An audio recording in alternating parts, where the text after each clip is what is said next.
My name is Seth Lloyd. I'm a professor of quantum mechanical engineering here at MIT, and I'm the director of the Keck Center for Extreme Quantum Information Theory.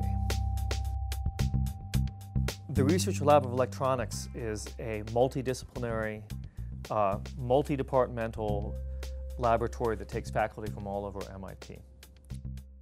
RLE is a unique institution, is a great set of colleagues with whom one can have a discussion about anything, and frequently these discussions lead to great research, to applying for grants, to working for years together with different graduate students and postdocs.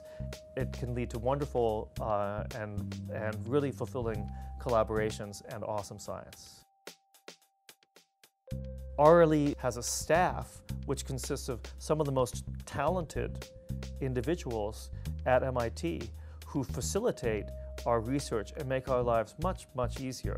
So for me, a very important part of the Research Lab of Electronics is that it allows us to do what we do. And there are committed professionals who are there that let us do what we need to do. And that makes it a very special place for doing research.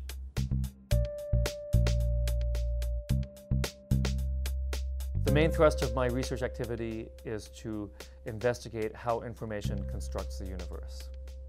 Quantum information theory is almost unique amongst fundamental fields of physics in that there is an intimate relationship between theory and experiment. And I myself work both on highly theoretical ideas and on extremely practical and pragmatic experiments.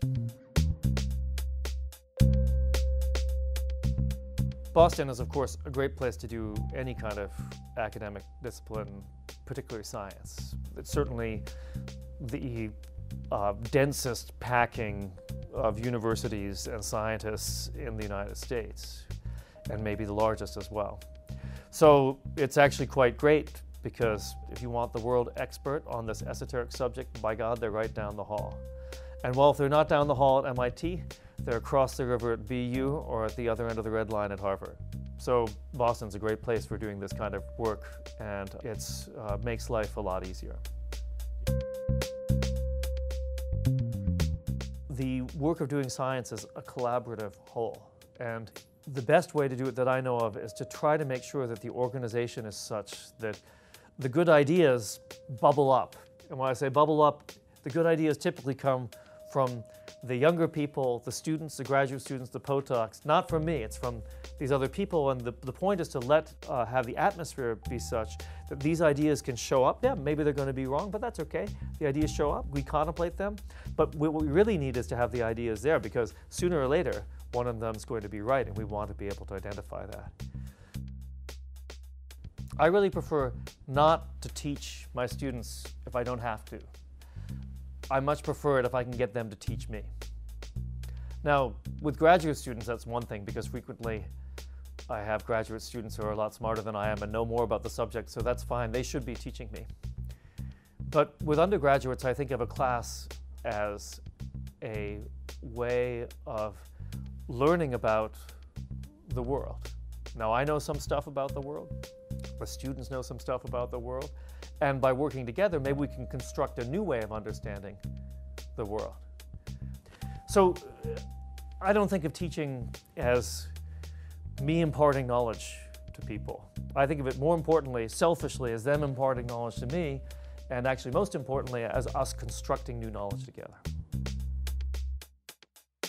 I'd love it if technological advances based on my research were to benefit society.